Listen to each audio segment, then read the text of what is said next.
성탄절을 맞이하는데 여러분 어떠세요? 좀 감격이 예전 같지 않은 거예요. 제가 한번 기억을 해봤어요. 저 어릴 때 이렇게 성탄절 하면 그저 저녁 때 교회 가서 몇 날 며칠 찬양 연습도 하고 또 성극 연습도 하고 그저 학생들끼리 모여서 어른들과 함께 그저 교회에서 시끌시끌 뭔가를 준비하고 요즘은 잘 안 하지만 새벽에 성도들을 방문해서 찬송을 부르는 새벽송이라는 게 있었거든요. 그래서 그걸 위해서 등을 아름답게 준비를 하죠. 촛불이 안 꺼지도록 그렇게 꾸미고 해서 새벽에 가서 그 성도들한테 가서 이렇게 찬양을 하면 따뜻한 차를 끓여주시기도 하고 또 맛있는 과자들을 준비해서 이렇게 주시죠. 그걸 가지고 와서 이제 성탄절 예배를 하고 연말에 갈 때까지 그 모아주신 과자를 가지고 각 부서가 다 친교회를 해요. 학생은 학생대로, 어른은 어른들대로, 구역대로 그렇게 친교를 합니다. 성탄절을 지나면서 제가 그 생각을 해봐요. 저희 아이들 또 우리 후대들은 이 성탄절을 어떻게 기억할까? 마음이 착잡한 거예요, 제가. 우리 두 딸에게, 여기도 우리 집사님 가정의 딸들이 있고 어린아이들이 있는데 우리 어린 자녀들에게 성탄절은 어떻게 기억이 될까? 그저 선물 주고받는 날, 백화점에 화려한 불빛이 있는 날, 해피 할리데이 그렇게 기억을 할까? 말씀을 준비하다가 그 생각이 많았습니다. 그래서 오늘 특별히 마태복음을 통해서 우리가 성탄의 의미를 다시 한번 생각해 봐야 되겠다 이렇게 생각을 합니다. 마태는 오늘 본문에서 특별히 예수님에 관해서 중요한 두 가지 측면에 관심을 하고 있는 것을 봅니다. 하나는 예수님께서 성령으로 잉태하셨다 하는 것, 동정녀의 몸에서 탄생했다는 그 선언이죠. 우리가 상식적으로 생각하는 이 세상의 생각으로는 도저히 납득할 수 없는, 믿을 수 없는 그러한 일입니다. 그리고 또 하나가 있는데 그것은 바로 그렇게 오신 예수가 이 땅의 죄인들을 구원하러 오신 하나님의 아들 그리스도시라 하는 그것입니다. 마태가 관심하고자 하는 것이 바로 두 가지죠. 여러분 한번 입장을 바꿔서 한번 생각해 보십시오.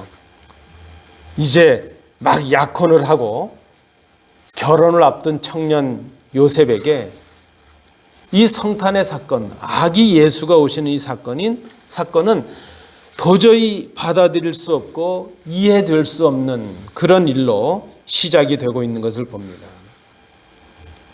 적어도 요셉이라는 이 청년에게 이 성탄은 이해할 수가 없죠. 왜 그렇습니까? 자기와 결혼을 약속한 그 사랑스러운 약혼녀가 아직 동거도 안 했고 동침도 안 했는데 아기를 임신하게 되었다. 그 사실을 어떻게 받아들이고 이해할 수 있겠습니까?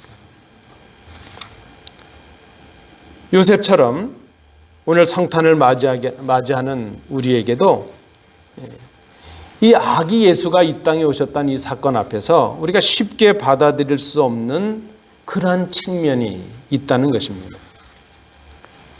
예수님이 성령으로 잉태되고 동정녀의 몸에서 났다는 것, 그리고 그 예수가 온 인류의 죄를 사하실 구세주시라는 것.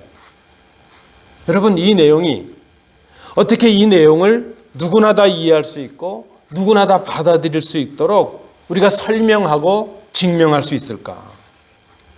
많은 분들이 그래요. 교회 나가는 거 좋은데 나는 허무맹랑한 소리를 믿을 수 없어. 무슨 동정녀에서 성령으로 잉태를 하고 동정녀의 몸에서 아기가 탄생해. 기독교는 시작부터가 틀린 거야. 그걸 증명해봐. 이렇게들 말한다는 것입니다. 예수님께서 성탄하셨다는 이 사건이 우리가 쉽게 받아들이고 쉽게 이해할 수 없는 사건이기 때문입니다. 그런데 여러분 기억하십시오. 그럼에도 불구하고 예수님의 성탄하심, 예수님께서 이 땅에 탄생하셨다는 이 성탄의 사건은 우리가 설득하고 증명해야 될 사건이 아니라는 것입니다. 그것은 그저 믿고 받아들여야 될 그런 사건이라는 것입니다. 그래서 이 성탄은 증명하는 사건이 아니라 믿음의 사건입니다. 오늘 이 본문에 요셉을 통해서 성탄을 맞이하는 믿음, 성탄을 받아들이는 믿음에 관해서 우리가 본문을 중심으로 함께 말씀을 나누도록 하겠습니다. 첫 번째입니다. 18절, 19절 말씀을 참조해 주시기 바랍니다. 성탄을 맞이하는 이 믿음은 자신의 의를 버리는 것이라 하는 것입니다. 자신의 의를 버리는 것. 오늘 본문을 잘 보시면 성탄을 맞이하는 요셉의 첫 모습은 자신이 의롭다는 것을 드러내는 것이었습니다. 자신의 의를 드러내는 것이었습니다. 약혼 여인 마리아가 잉태된 사실을 알게 되었습니다. 그때 그는 그 마리아의 그 관계를 그저 그 상태를 드러내지 아니합니다. 가만히 끊고자 했다 그럽니다. 무슨 말인가요? 마리아와 결혼하려고 했던 그 일을 그저 없었던 일로 하려 했다 하는 것입니다. 그리고 본문은 그 요셉을 의로운 사람이었다 이렇게 기록을 합니다. 그에게 이 성적인 절제에 대한 엄격함을 통해서 율법을 지킨다고 하는 것, 그것은 그를 의롭게 하는 중요한 일이었습니다. 그는 자신이 의의 기준으로 지켜온 율법의 가르침을 떠올렸을 것입니다. 성탄하실 주님 앞에서 보여진 이 요셉의 모습 속에서 자기 중심적으로 자기의 의로움을 가지고 성탄을 맞이하는 우리의 모습을 봅니다.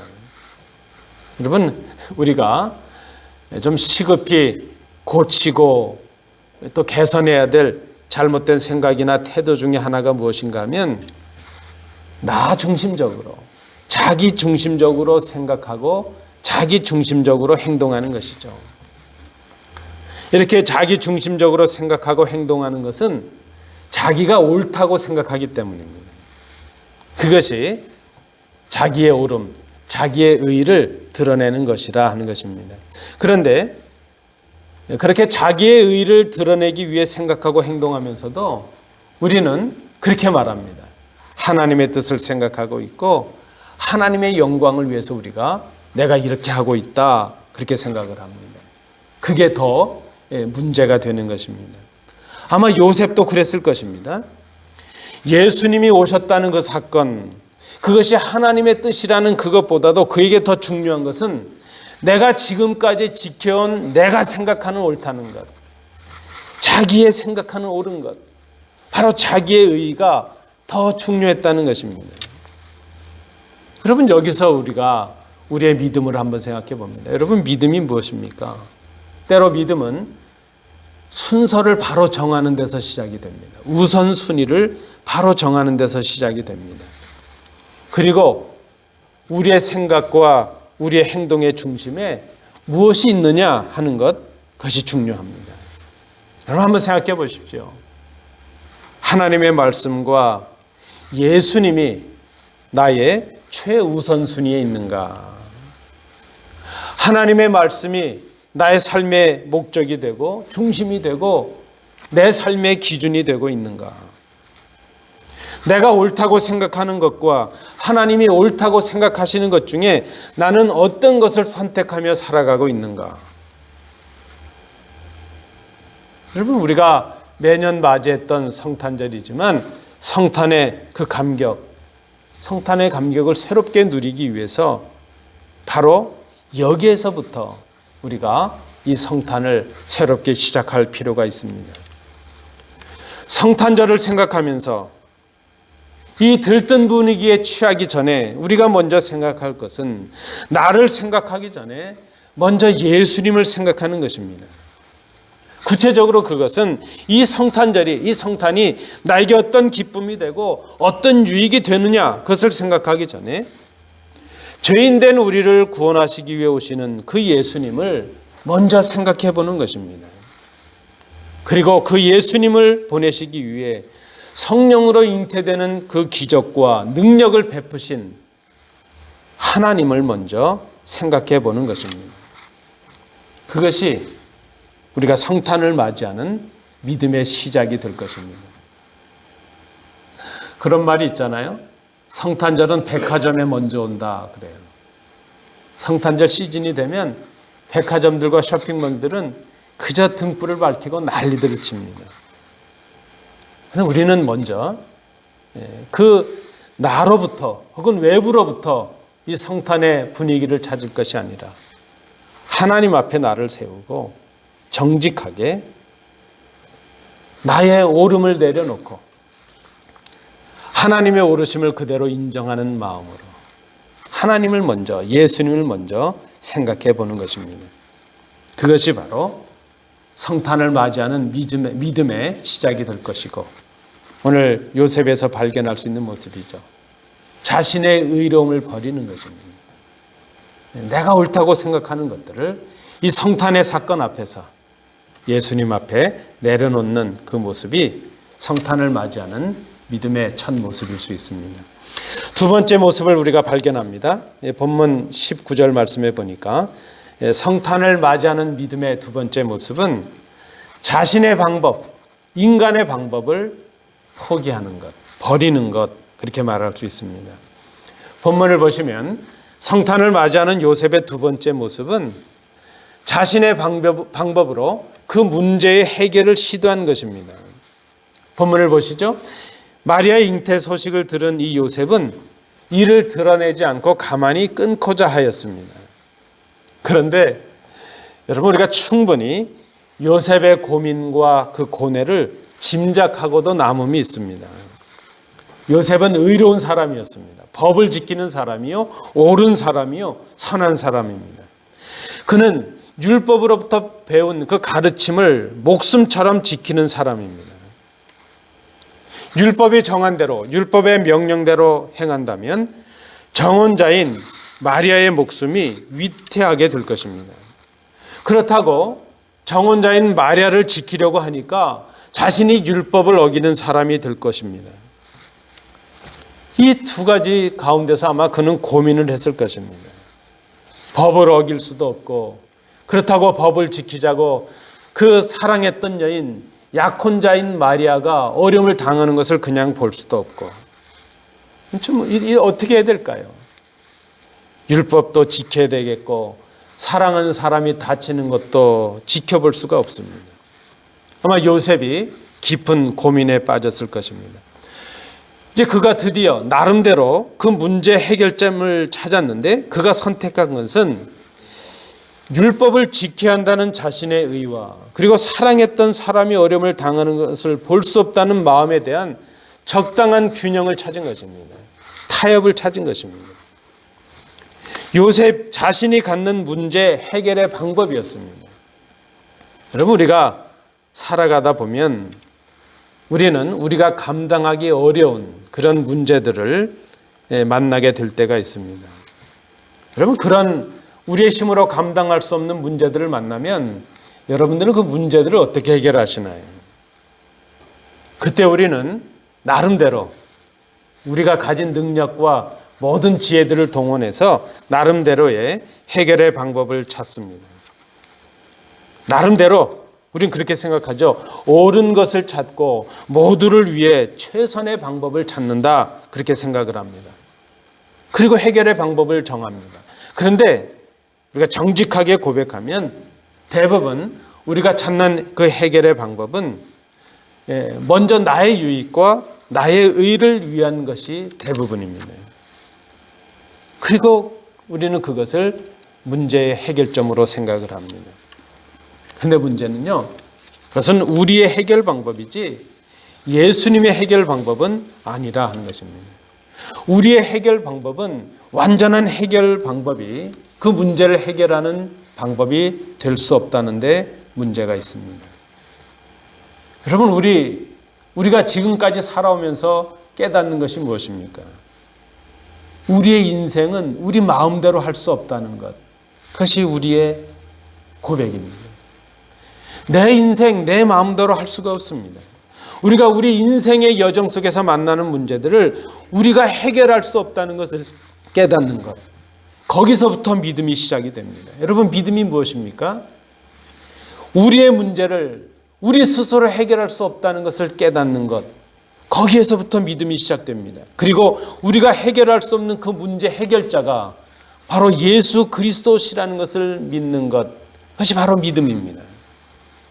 우리가 성탄을 맞이하는 믿음에 필요한 믿음이 바로 이것입니다.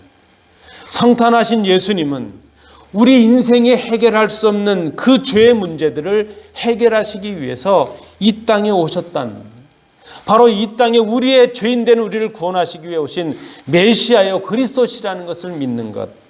바로 그 믿음이 성탄을 맞이하는 우리에게 필요한 믿음이라 말할 수 있습니다. 오늘 본문에서 발견하는 바로 그것입니다.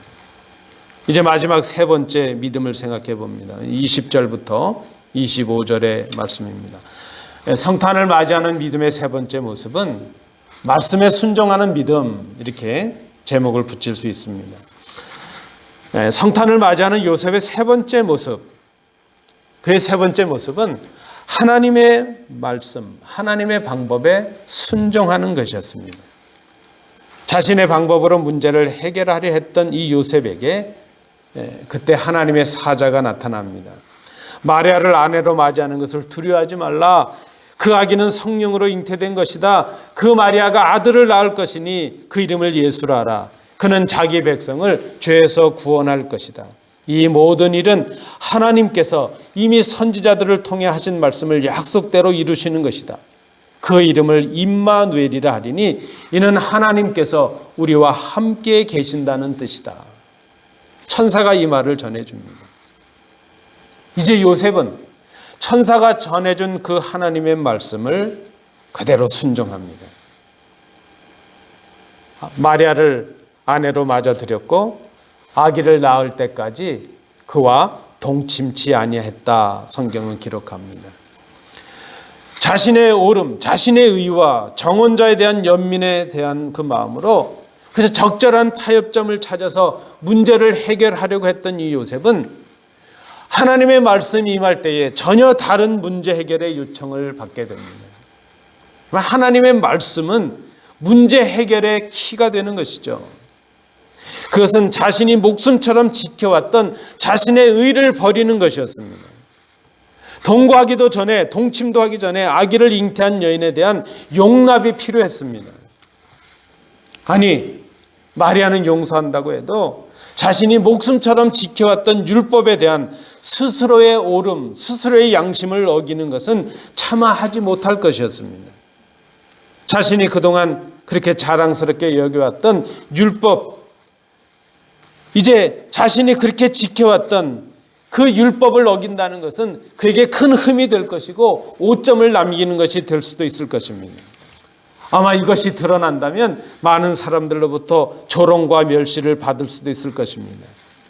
자신을 배반하고 결혼을 위기로 몰고 간 여인에 대한 배신감과 의심을 버리는 그 마음이 필요했을 것입니다. 말씀드린 대로 이것이 다 잘못되고 발각이 된다면 마리아와 함께 자신도 율법으로 인해서 큰 위험에 처할 수도 있었을 것입니다. 여러분, 요셉이 하나님의 말씀에 순종해서 마리아를 데리고 오고 그와 결혼하고 이제 하나님의 말씀에 순종한 것, 그것은 희생이 필요한 결단이었다는 것입니다. 순종은 결단이 필요합니다. 여러분, 하나님 말씀에 순종하는 것 쉬운 것 같지만 쉽지 않습니다. 왜 쉽지 않나요? 내가 희생하고 내가 결단하고 그래야 순종이 가능하기 때문입니다. 그래서 우리가 이렇게 정리해 봅니다. 믿음은 순종하는 결단이다. 믿음을 지키려다 보면 때로 희생할 수도 있고요. 손해볼 수도 있습니다. 그러나 결단입니다. 믿음은 하나님의 말씀에 순종하는 결단이다. 우리의 해결 방법을 버리고 하나님의 해결의 방법에 순종하는 것입니다.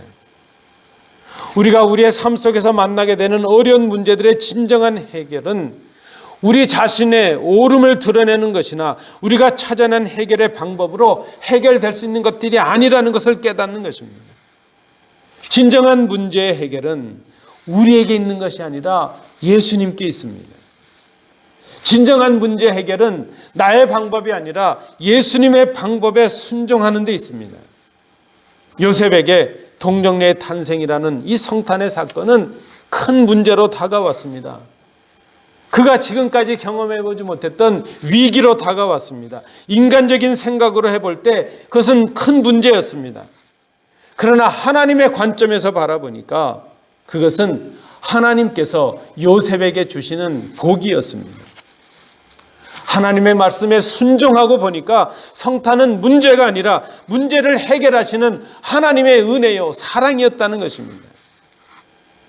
하나님의 말씀 앞에 순종할 것을 결단하고 보니 동정녀의 탄생으로 오시는 예수가 하나님께서 보내신 메시아요 그리스도시라는 것이 보여지기 시작합니다.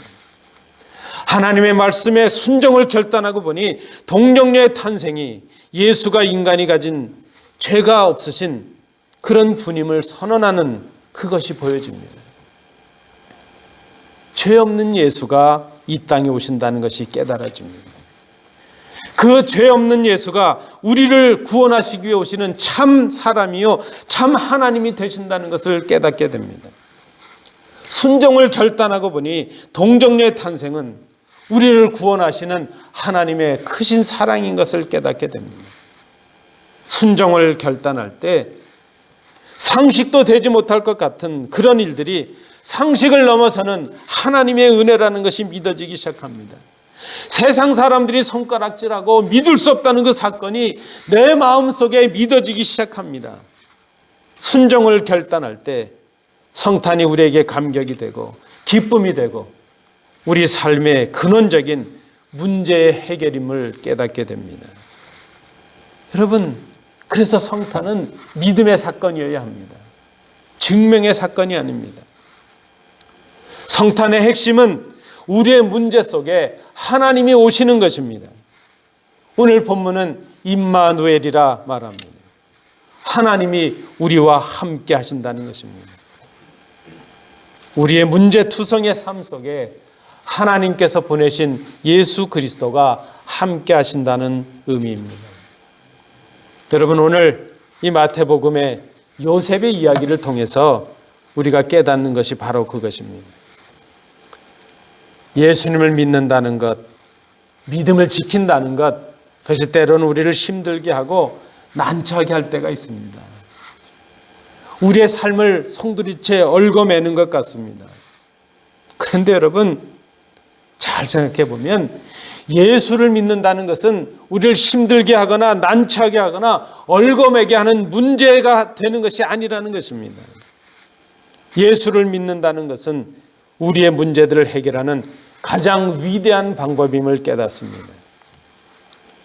오늘 본문에 있는 요셉에게 아기 예수의 탄생은 해결하기 힘든 문제로 다가왔습니다. 그러나 그가 자기의 의를 내려놓고 자기 중심이 아니라 하나님 중심으로 생각하게 될 때에 그 사건은 그 자기에게 주시는 하나님의 복이라는 것을 그가 깨닫습니다. 요셉에게 아기 예수의 탄생, 이 성탄의 사건은 해결할 수 없는 문제였습니다. 그는 자신의 해결 방법으로 그 문제를 해결하려 했습니다. 그러나 그가 정작 자신의 방법을 내려놓고 하나님의 방법에 순종하게 될 그때에 성탄은 그의 문제를 해결하시는 하나님의 능력이 되었습니다. 여러분, 이 성탄절, 이 성탄의 사건은 우리의 문제 속에 그리스도께서 오시는 사건입니다. 우리의 눈물과 고통의 이 아픔의 삶 속에 하나님이 함께 하시는 사건이 바로 성탄의 사건입니다. 성령으로 잉태하사 동정녀의 몸에서 나셨다. 예수님이 성탄하셨다. 이 성탄의 감격은 오직 믿음으로만 얻을 수 있는 감격입니다. 오늘 점점 이 성탄의 감격을 상실해가는 이 성탄의 날 아침에 우리에게 꼭 필요한 믿음이 바로 그것입니다. 성탄을 맞이하는 믿음, 이 믿음을 회복하시는 우리 복된 성도들 되시길 축복합니다. 기도하겠습니다.